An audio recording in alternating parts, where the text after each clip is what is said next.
Go. Hello, my name is Jeroen from team Crushing the Meta, and my deck, I'm profiling my deck profile, the Thavs. My starter is Capra Minitos because I like him very much. You can also run the other starter from the starter deck, Audrey, but I think this is more of an adventure. Of course, we run the main card of the deck for Thavs. You need him, he's the best. Then I run 3 Skyrels. Everybody says he's bad grade 3 or not as good. I don't think so, because he has a very good skill against Link Joker, Kagro, to give your whole front row a resist.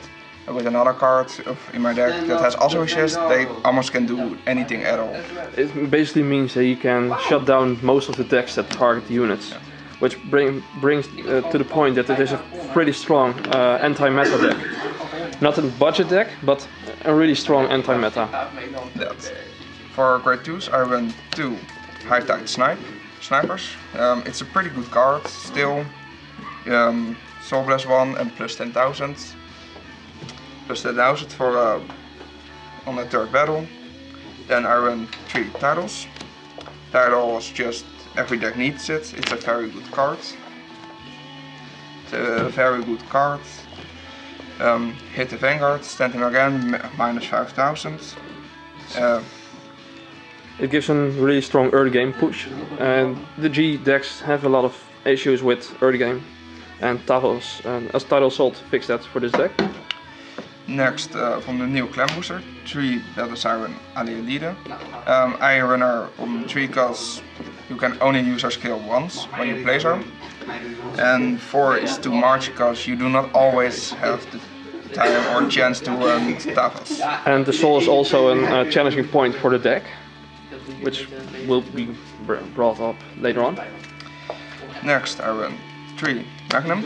Magnum also, just like Tidal, you need it. It's a pretty good card. Boost him, attacks the Vanguard, counter plus 1, and he can stand again plus 2k. It makes it very easy to get your third attack and 4th. And even 5th after you... Oh no, wait, once per turn, never mind.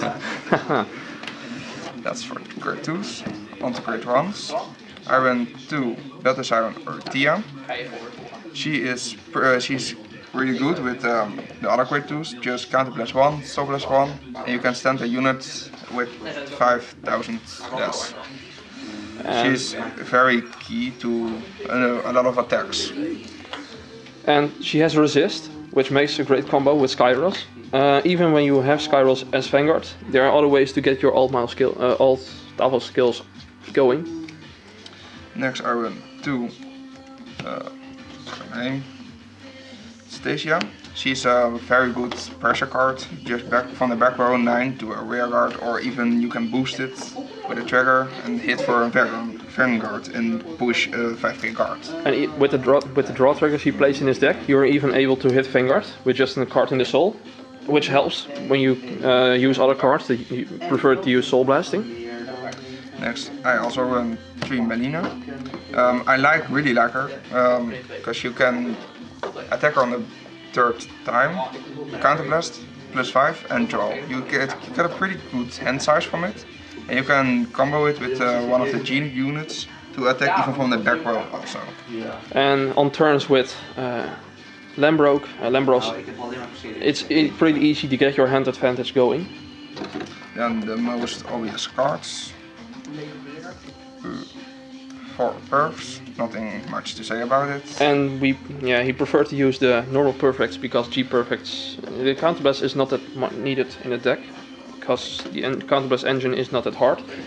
And the normal perfects prevent you from getting punished by Dimension Police and Kagro decks. And 4 Stride Enablers, because it's a Stride deck, you need it. Basically the same thing. Yes. With perfects. It's obvious, you need it. You want to run more, but it's not available. On to triggers. Well, 4 heals. Of course. Not much to say about. The 4 Thavas crits. And this card is pretty good. You can put it in a soul, plus 5k to your Vanguard, and you can draw a card again for more hand size. When you have a Vanguard with Thavas and it can be your grade 3 or your grade 4 version, so that helps when you have a Skyros Vanguard. Next I run 4 more crits, because crits. Crit life matter. And 4 draws. That goes also in the soul and can give +3 to a rear guard. So when you have a tidal assault on your field or the back row attacker, put it in the soul and it can even hit the Vanguard unboosted, which makes for a pretty strong combo. Then for the G zone. For the G zone, I run one of him. He's a pretty good card if you do not have anything good to strike with. Just on the third attack, counterblast 1 and you can retire 1 on point. And with Thavas you can retire 2 and maybe get something off the field that you really hate. And what's really preferable about this card is it doesn't need to hit for a skill. You just need to hit the third attack and you can retire, which makes it a slight bit better than the next card. I also run of this deck, the trail deck, Tidal Boar Dragon. You need it, it can be pretty decent. Most of the people will just perfect guard it. Because of the skill, if you hit you can draw an extra card and put someone down and make another attack. And yeah, the pressure that he needs to hit is nice, but the most of the time his ability will not go off. So that's why the other one is also a pretty strong option to do. Next I run 2 of the Commander Thavas. You can make pretty good plays with the grade 1 that you can draw with, or even actually any card, because when you don't have the Thavas Vanguard and you have Skyros, because you need a defensive boost against Mega Colony, Link Joker, Kagero, Narukami and all the other targetable decks, you can go Commander Thavas on the first turn just for the back row attack, but you can activate these abilities from your grade 1, your special grade 2, your triggers, because you have a grade 3 or higher Thavas unit.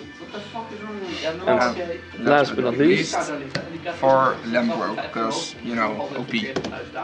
It's not a budget deck, but it's a pretty strong deck in the meta right now, and I think it is really underrated at the moment, because most of the decks right now are pretty high on target units, and when you use this with Skyros and the Stride Altmile, you can pretty much shut down an entire deck and sweep through the deck because of your ability to rush in such a hard way. So, I hope you enjoyed it. Leave a like, subscribe, let us know what you think about it. See ya, bye!